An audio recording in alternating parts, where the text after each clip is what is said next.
नमस्कार साथियों, ज्ञान विवेचन करते हैं ऑनलाइन यूट्यूब चैनल में आपका हार्दिक स्वागत है, अभिनंदन है। पिछले वीडियो में हमने जो अकबर के जो नवरत्न हैं उनके बारे में चर्चा कर रहे थे और जिसमें हमने लगभग 4 या 5 जो नवरत्न थे उनकी हम चर्चा कर चुके हैं। आज हम एक महत्वपूर्ण जो एक आपके उन्हीं में से थे जो इनके वित्त विशेषज्ञ थे, जो राणा प्रताप से भी मिलने गए थे, टोडरमल।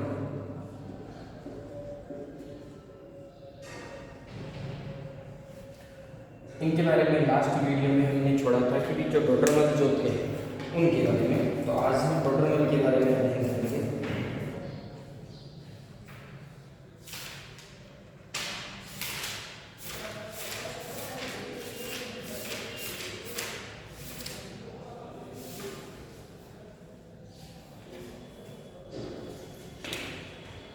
राजा टोडरमल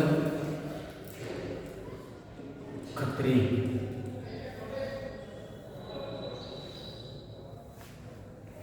राजा टोडरमल खत्री ये पहले शेरशाह के दरबार में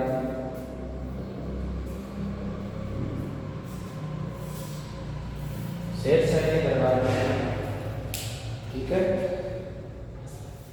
शेरशाह के दरबार से ये आ जाते हैं और जब शेरशाह के बाद में ये अकबर के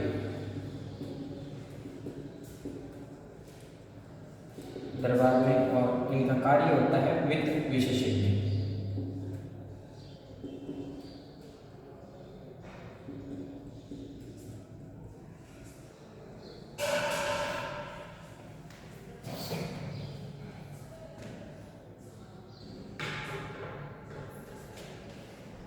ये दीवाने अशरफ अकबर का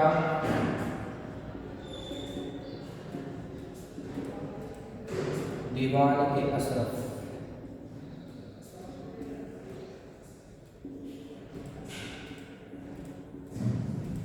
राजस्व विभाग का प्रमुख, राजस्व विभाग का प्रमुख था। ठीक है, अबुल फजल जो थे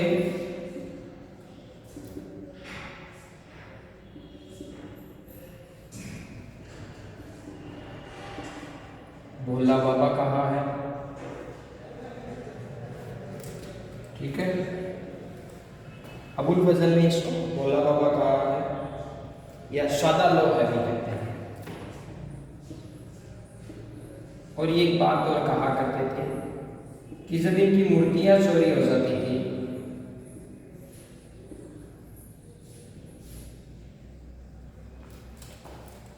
अक्सर इनकी मूर्तियां चोरी हो जाती थी, परंपरा और सक्रियता का अंधभक्त इसे कहा है। परंपरा व संकीर्णता का अंधभक्त भी कहा है।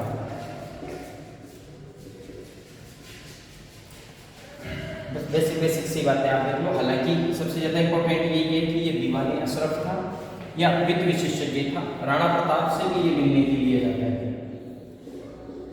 राणा प्रताप के पास 4 दूत भेजे थे, जिसमें ये अंतिम रूप से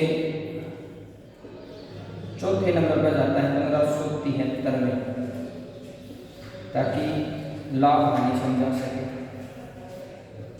भाई वित्त से संबंधित था और जलाल खां कोरची को बेचता है, फिर मान सिंह को बेचता है, फिर भगवंत दास को बेचता है, फिर टोडरमल को बेचता है। जलाल खां कोरची को ये 1572 में बेचता है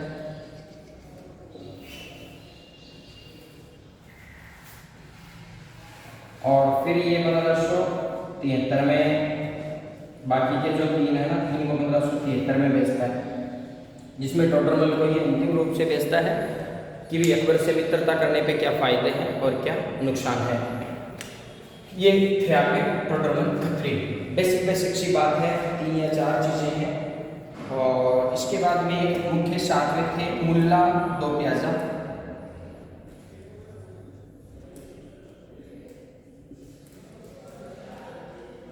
8वें हैं अपने अबुल फजल,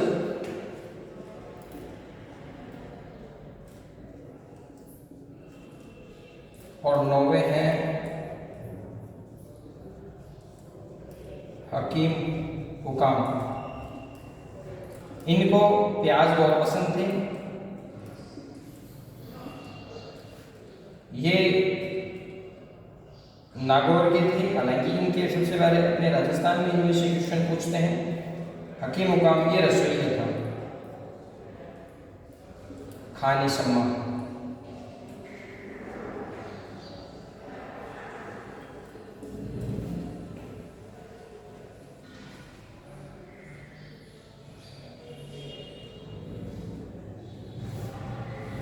ये इनके नवरत्न थे। अकबर के 5 की हम चर्चा कर चुके हैं, रहीम वगैरह की, रहीम सिद्दीकी वगैरह की, है ना। शेरशाह के दरबार में था, ये वित्त विशेषज्ञ के था, ये आपको इतना ध्यान में रखना। अबुल फजल ने इसे भोला बाबा या सादा बाबा कहा है। मूर्तियां परंपरा एवं संकीर्णता का अंधभक्त भी इसे ही कहा जाता है, क्योंकि इसकी अगर मूर्तियां चोरी हो जाती थी तो ये इतना बड़ा व्यक्ति होकर भी रोने लग जाता था। और एक थे मुल्ला तोब्यासा, अबुल फजल और हकीम हुकाम। ये तो थे आपके नवरत्न, अकबर के नवरत्न।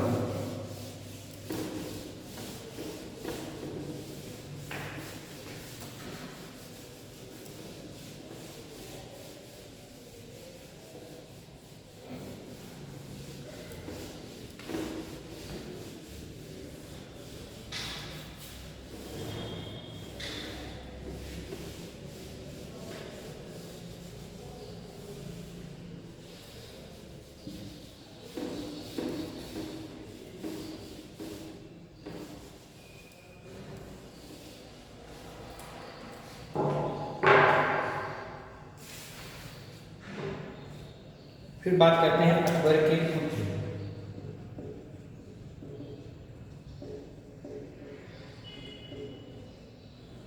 अकबर के पुत्र एक होता है मुराद,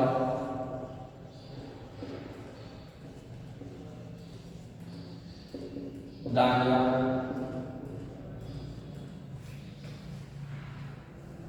मुराद, दानिया,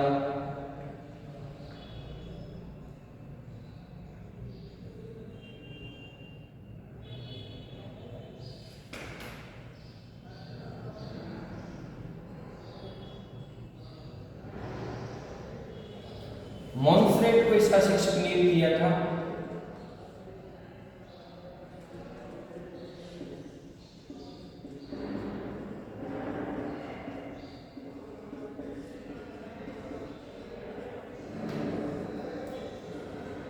नियुक्त किया था। दानियाल के नाम पर खानदेश का नाम जो है वो दानदेश करता है।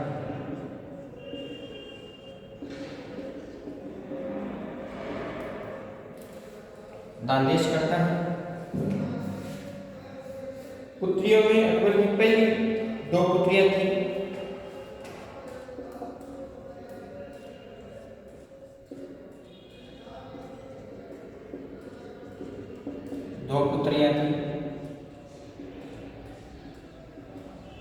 पुत्रियां थी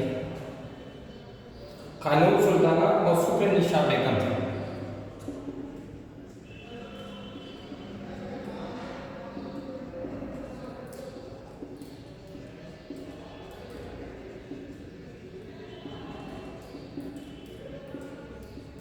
बेगम ये 2 पुत्रियां थी।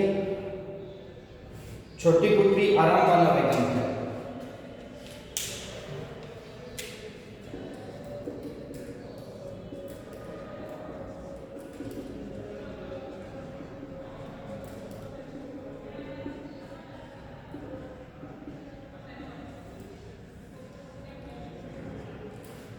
आराम बानो बेगम था।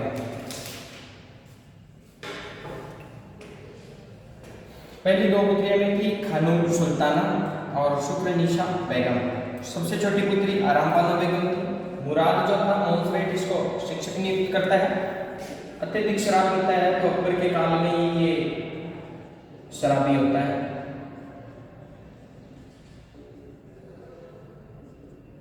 और अत्यधिक शराब के कारण इसकी मृत्यु हो जाती है। खानदेश का नाम जो है वो दानदेश रखता है और ये दानियल के नाम पर रखता है। इसके बाद में जहांगीर आता है। जहांगीर का चर्चा वैसे हम मुगल शासकों के रूप में कर लेंगे, ठीक है। पहले इसकी यूरोपियों से जो संबंधित है वो बातें हम कर लेते हैं। लोक कल्याणकारी कार्य जो है वो कर लेते हैं। इसके काल में जो आए थे दूध वगैरह आए थे, कुछ मुख्य बातें उनके बारे में हम चर्चा कर लेते हैं।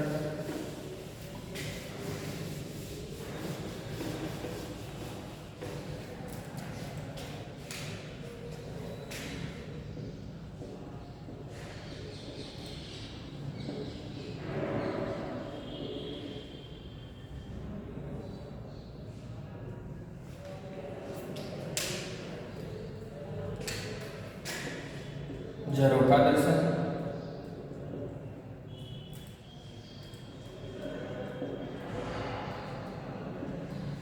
झरोखा दर्शन, सिजदा और जमीपोश,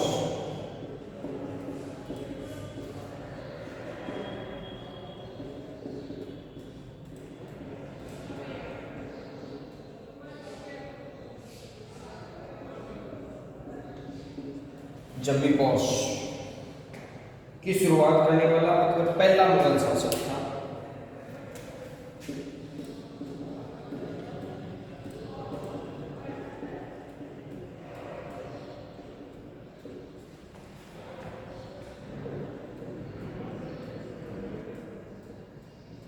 पहला मुगल शासक था।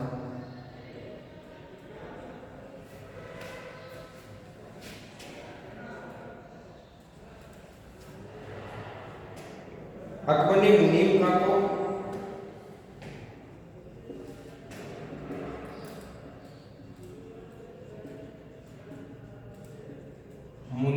को बैराम खान की तरह, संरक्षक था भी बैराम खान इसका, बैराम खान की तरह खान बाबा या बाबा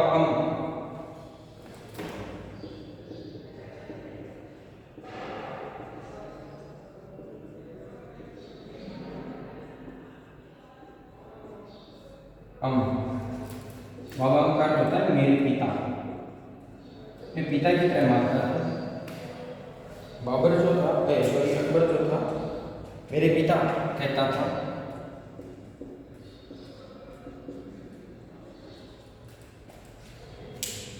इसके अलावा देवी शेख ताजुद्दीन, देवी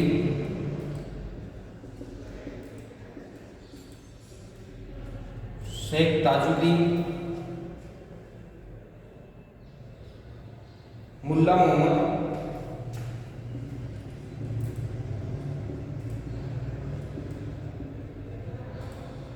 मुल्ला मोहम्मद,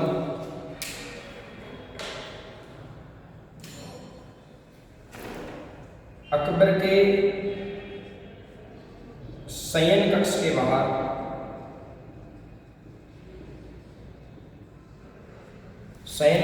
बाहर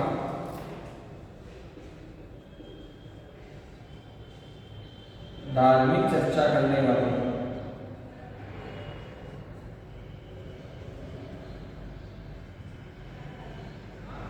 विद्वान थे।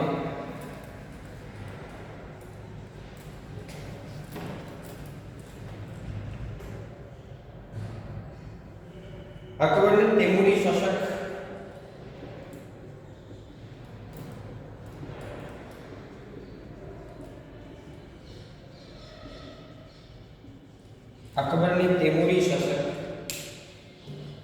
मिर्जा सुलेमान को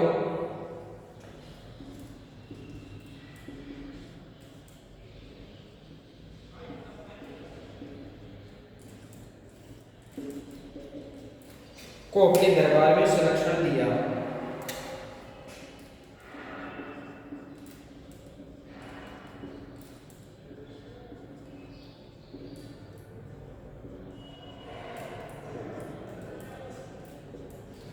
संरक्षण दिया।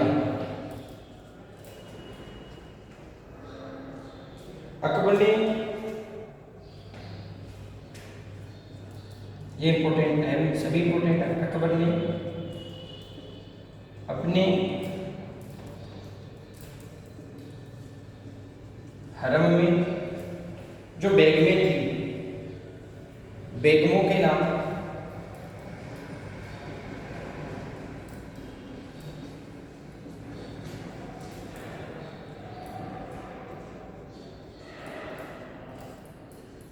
सार्वजनिक करने की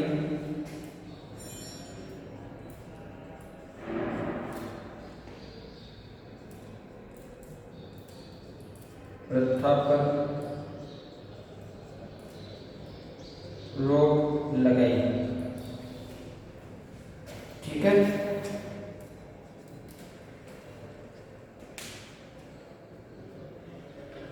अकबर एवं औरंगजेब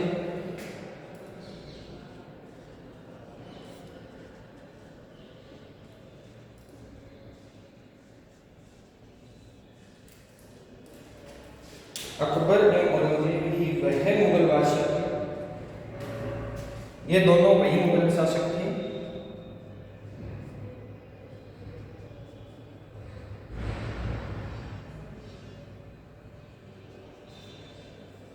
जिनके खिलाफ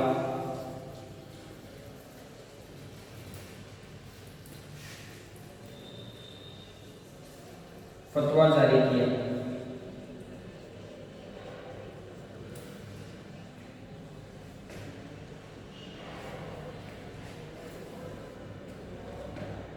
अकबर और औरंगजेब मुगल शासक थे जिनके खिलाफ फतवा जारी किया था, ये दो ही थे। इसके खिलाफ बदायूनी भी करता है और यज़दी भी करता है, औरंगजेब के खिलाफ भी करता है। ये दोनों और शासक नहीं थे। मुगल बाबर से लेकर आप औरंगजेब तक पढ़ोगे तो इन दो शासकों के बारे में ही फतवा जारी होता है।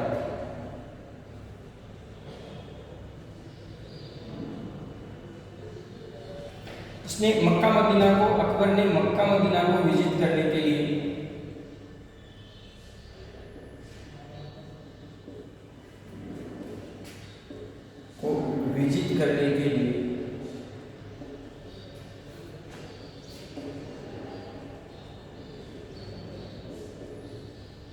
उज्बेकिस्तान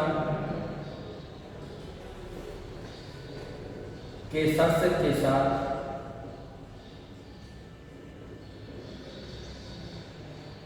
समझौता किया।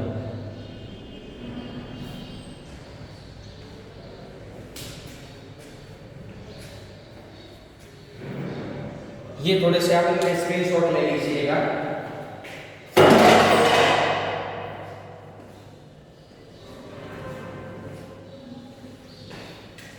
कि मक्का और मदीना को जीतने के लिए अकबर ने उज्बेकिस्तान का जो शासक था उसके साथ समझौता करता है। जरों का दर्शन, सिजदा, जमीपोश, ये प्रथाएं थी की शुरुआत करने वाला अकबर पहला शासक था। हालांकि सिजदा और बेहोश की अगर हम बात करते हैं तो ये सल्तनत काल में बलबन जो है वो कर चुका होता है। अकबर ने अपने जो मुनीम खां है वो बैराम खां की तरह, बैराम खां भी इनका संरक्षक था बचपन में, को खान बाबा या बाबा अम का होता है मेरे पिता कहता था। देवी शेख ताजुद्दीन मुल्ला मोहम्मद अकबर के शयन कक्ष के बाहर धार्मिक चर्चाएं करते थे। हालांकि ऐसा शासक था सिकंदर भी माना जाता है, सिकंदर सूरी, शेर शाह सिकंदर शाह जो है वो भी था। अकबर ने तैमूरी शासक मिर्जा सुलेमान को अपने दरबार में संरक्षण देता है। अकबर अपने हरम में बेगमों, ये नेट का क्वेश्चन था कि ऐसा कौन सा शासक था जो अपनी बेगमों के जो नाम सार्वजनिक होते थे उन पर रोक लगाई थी, तो ये अकबर ही था, अकबर महान था। और अकबर और औरंगजेब दो मुगल शासक ऐसे थे जिनके खिलाफ फतवा जारी हुआ था कि ये धर्म विरोधी कार्य कर रहे हैं। ये दो शासक थे मुगल काल में, और मक्का और मदीना को विजिट करने के लिए उज्बेकिस्तान के शासक को के साथ समझौता किया था।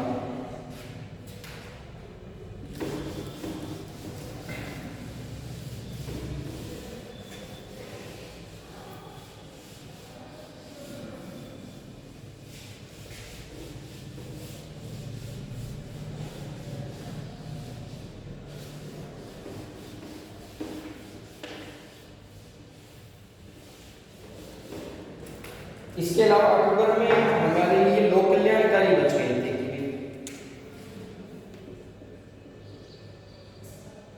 अकबर के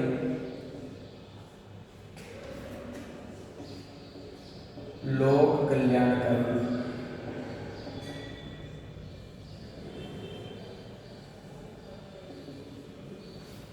लोक कल्याणकारी कार्य लोक कल्याणकारी कार्य। इसमें अकबर ने एक तो विवाह की उम्र जो है वो फिक्स कर दी,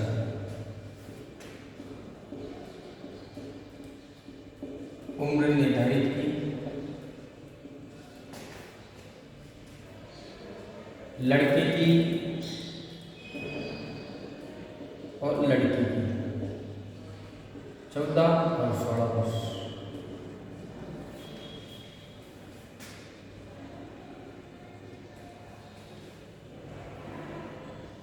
भिक्षावृत्ति खत्म करने का प्रयास किया था इसने।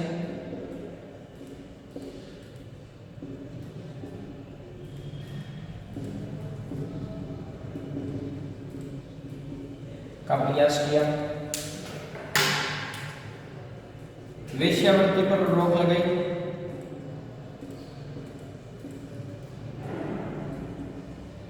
और शैतानपुरी नाम का एक नगर बसाया था अलग से, कि जो वेश्याएं हैं वो यहाँ चली गई शैतानपुरी में। सती प्रथा और शिशु प्रथा पर इसने रोक लगाई।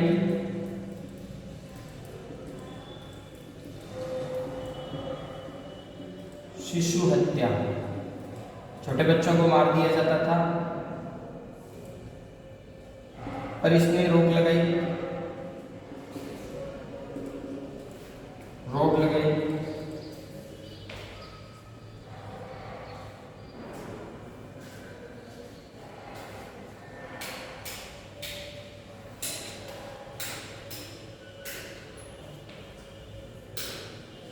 बारह वर्ष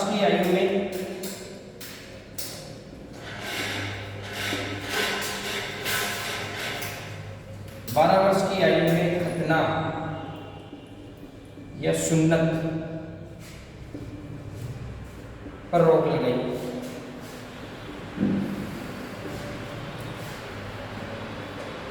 इसके अलावा इसने लगभग 1562 में दास प्रथा पर रोक लगाई।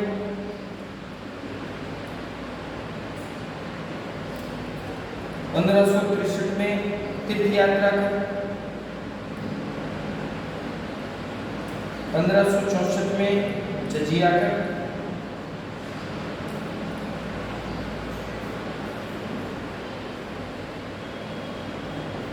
समाप्ति कर दी थी। हालांकि इसको औरंगजेब फिर से लगाता है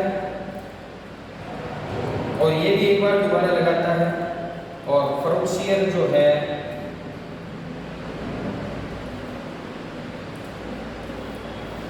ये पूर्णतया बंद कर देता है।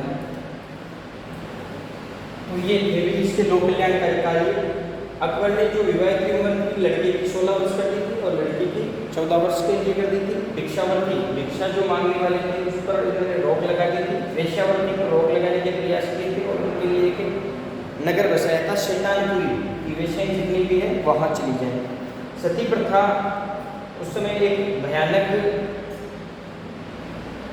कह सकते हैं प्रथा थी, और एक शिशु हत्या, छोटे बच्चों को मार दिया जाता था। मार दिया इसलिए जाता था कि सबसे ज़्यादा बंगाली और राजपूतों में होता था, क्योंकि दिक्कत ये आती थी कि उन पर महंगे खर्चे पड़ते थे। चारण भाट वगैरह जो थे, जब इनके विवाह होता था तो बहुत ज़्यादा धन की मांग करते थे, और ये मोमडन्स मुस्लिम जो थे, आक्रांता जो थे, वो बेटियों को उठाकर ले जाते थे। इसलिए इनको छोटे उम्र में ही इनकी हत्या कर दी जाती थी। इसलिए इस पर भी इसने रोक लगाई थी। 12 वर्ष की आयु में खतना या सुन्नत जो थी इस पर ये रोक लगाता है। 1562 में दास प्रथा पर रोक लगाता है। तीर्थ यात्रा कर 63 तीर्थ और 64 में ये जजिया कर समाप्त करता है। ये इसके मुख्य मुख्य कार्य थे। 1605 में 25 की बीमारी से